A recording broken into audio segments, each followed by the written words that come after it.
मैं राजेंद्र जैन, प्रधान संपादक छत्तीसगढ़ का पहरेदार अखबार और वेब पोर्टल अंबिकापुर आपका स्वागत करता हूँ। आज मेरे कार्यालय मंजूषा निवास देवीगंज रोड अंबिकापुर में आम आदमी पार्टी के प्रदेश उपाध्यक्ष श्री राजेंद्र बहादुर सिंह जी और राष्ट्रीय महान गठबंधन पार्टी के अध्यक्ष श्री शिवराम जी आए हुए हैं। दोनों का स्वागत है। अभी जो हाल में पूरे प्रदेश में चर्चा का विषय बना हुआ है, रामगढ़ में जो अदानी की जो कंपनी को अनुमति दी गई सरकार द्वारा, उसके बारे में आम आदमी पार्टी ने पूरा सर्वे किया है और ये आम आदमी ये जो राष्ट्रीय महान गठबंधन पार्टी के जो अध्यक्ष महोदय हैं वो चाहते हैं जिस पे रोक लगे, तो क्या चाहेंगे शिवराम जी, आप क्यों रोक लेंगे?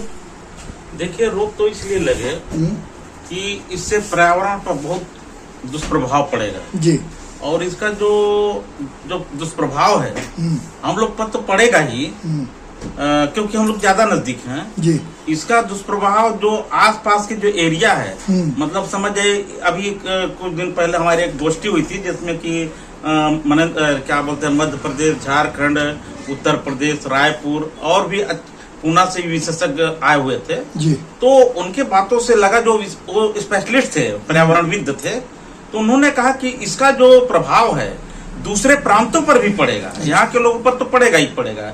तो इसलिए हमारा यह अनुरोध है छत्तीसगढ़ शासन से भी और प्रधानमंत्री जी से भी अनुरोध है, क्योंकि इनका दोनों का मिली जुली बात है कि इसको जो है रोक लगनी चाहिए।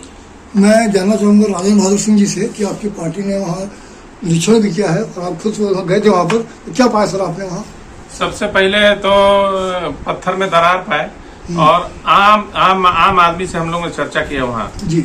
जो आरामगढ़ पहाड़ से उस माने जुड़ाव भी नहीं है, वो दूर दूर के लोग जो दर्शन करने आए थे उनसे भी पूछा, वो भी बताया कि ऐसा मामला है। और जो लोग वहाँ बहुत पहले से रहते आ रहे हैं 1990 से, उन लोगों ने बताया कि 1 बजे से और 3 बजे के बीच में इतनी बड़ी ब्लास्ट होती है कि पूरा पहाड़ हिलने लगता है। तो उन लोग भी सहमे हुए हैं। और ऐसे भी मैं बता रहा हूँ, जिला पंचायत वहाँ का, जनपद पंचायत जो है उदयपुर का, वो खुद भी कबूला है और वहाँ पत्थरों पर लिखवा दिया है खुद विभाग ने कि ये पत्थर में क्षतिग्रस्त है, कृपया धीरे चलें। तो शासन के लोग खुद कबूल रहे हैं, जबकि एक तरफ जो जांच दल बना है वो वापस आके और बोलता है यहाँ मीडिया में और बयानबाजी कर रहा है कि कोई प्रकार का खतरा नहीं है। सीधे दिख रहा है कि अदानी से कोई उनकी रिश्तेदारी होगी। और इस पहाड़ से सिर्फ पर्यावरण का नुकसान नहीं, ना जाने लाखों करोड़ों लोगों का आस्था जुड़ा हुआ है। रामगढ़ पहाड़ इतना विशाल पहाड़ है और राम चंद्र जी का आगमन का और रास्ते का वो प्रमाणित करता है कि इस रास्ते से गए होंगे कभी। रसोई घर है सीता जी का, फलाना कुंड है, ये है, तालाब है, कुआं है, मंदिर है, सारे प्रमाण वहाँ मौजूद है। ऐसे आस्था का केंद्र रामगढ़ पहाड़ को अगर क्षति पहुंचेगी, निश्चित ही बहुत भारी नुकसान होगा। और एकमात्र कोयला खोदने के चलते और इससे विशाल पहाड़ को अगर क्षति पहुंचाया जाए, जबकि हमारा हिंदुस्तान बहुत बड़ा है, बहुत सारे एरिया में कोयला है जहाँ की बिना जंगल के भी कोयला निकाला जा सकता है, जंगल न कटे। तो ऐसे जगह में मैं कहूंगा कि रोक लगाना चाहिए। अगर ऐसा नहीं होता है तो आम आदमी पार्टी अभी तो फिलहाल प्लानिंग कर रही है। हम इस पर थाने में FIR भी करने की प्लानिंग कर रहे हैं, क्योंकि झूठ हमारे सामने दिख रहा है कि जांच दल सरकार बना रही है और बोल रही है कि क्षतिग्रस्त नहीं है, जबकि हमने प्रमाण लाया है, फोटो खींच के, वीडियो बना के। वहाँ के पुजारी से भी हमने बयान लिया है। पुजारी जब वहाँ का बोल रहा है कि क्षतिग्रस्त हो रहा है, तो फिर ये जांच दल कौन होता है? सर, जैसा कि आप प्रशासनिक प्रक्रिया जानते होंगे, सरगुजा के वन मंडलाधिकारी ने 26 जून 2025 को केचक फंक्शन को वहाँ पर ब्लास्टिंग करने की अनुमति दी है। और इससे बताइए, इससे आगे अधिकारी कौन है? अब DFO बोल रहा है? नहीं, DFO बोल रहा है, सब बिके हुए लोग है ना। अगर वो बोल देंगे कि हमने नहीं दिया है या बोल देंगे कि हम नहीं देंगे अनुमति, तो DFO के पद पर रहेंगे ही नहीं, तुरंत उनको बिल्कुल। अगर SP साहब अगर अदानी का सुरक्षा नहीं करेंगे तो SP नहीं रहेंगे, तुरंत इनको कहीं लाइन हाजिर में भेज दिया जाएगा। मजबूर है प्रशासन के लोग, नाच नचा रहे हैं। ये मुख्यमंत्री खुद मजबूर है। अगर मुख्यमंत्री अभी बोल देंगे मैं रोक लगा रहा हूँ, तुरंत मुख्यमंत्री बदल दिया जाएगा।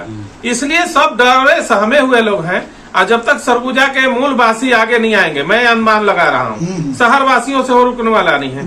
छत्तीसगढ़ के मूलवासी जब सामने आएंगे, अदानी भी थर्राएगा, हम तो उनके साथ रहेंगे, भले वो हमको मूलवासी माने या न माने। हम लोग अपने आप को मूलवासी मानते हैं, क्योंकि हम लोग का आस्था है छत्तीसगढ़ से, बचपना जन्म यहीं का है। तो आम आदमी पार्टी से क्या बड़ी कार्रवाई करना चाहती है सर? बिल्कुल, हमको भी निर्देशित किया गया है कि इस पर संबंधित थाने में एक FIR भी दर्ज कराया जाए जी। कि झूठी रिपोर्ट क्यों दिया जा रहा है और अदानी ऐसे अमानक ब्लास्ट क्यों कर रहा है। अगर ब्लास्ट कर भी रहा है तो उसकी भी जांच होनी चाहिए, जी। कितना क्षमता वाला ब्लास्ट कर रहा है, कितना उसकी अनुमति है, और फिर सरकार और अदानी के बीच जो करार हुआ है, हाँ। मेरा मांग है उसकी जांच होनी चाहिए उस करार की, कि क्या क्या उसको बताया गया था कि कितना पेड़ लगाना है, वो लगाया कि नहीं, या पीछे से गड्ढा जो खोद रहा है उसको समतल कर रहा है कि नहीं, बहुत सारे उसमें करार होते हैं, उस पर खरा उतर रहा है कि नहीं, ये सारी जांच न करके बल्कि पुलिस नहीं सहयोग करके अदानी खुद अपना गुंडा वहां रखा है, 10,000 रुपये महीने दे करके इतने गुंडे रखे हैं कि आम जनता 2-4 पत्रकार सोचे कि जाके वहां वीडियो बना के सुरक्षित आ जाऊं तो नहीं आ सकता है। तो ऐसे प्रशासन नहीं ध्यान दे रही है, यानी सीधे अदानी से बिकी हुई है छत्तीसगढ़ सरकार। अगर ऐसा नहीं करेगी, अगर रोक नहीं लगाएगी तो अगले बार जनता इनको खुद विदाई कर देगी। आप बताइए सर, क्या कार्रवाई चाहेंगे आप? अंतिम 2 शब्द। देखिए क्या है कि इसको तो तत्काल रोक लगनी चाहिए, और जैसा कि हमने पहले भी कह चुका कि भाई इससे पर्यावरण का बहुत बड़ा नुकसान होगा और उसका हमारे जनजीवन पर प्रभाव पड़ेगा, और हमारे लिए जीव जंतु जितने भी हैं वहाँ अनेकों प्रकार के उनका भी जीवन पर प्रभाव पड़ेगा। तो क्या है, हमारा अनुरोध है मध्य प्रदेश का बोलते हैं PM साहब से और CM साहब से, दोनों से इसको तत्काल रोक लगाएंगे। धन्यवाद।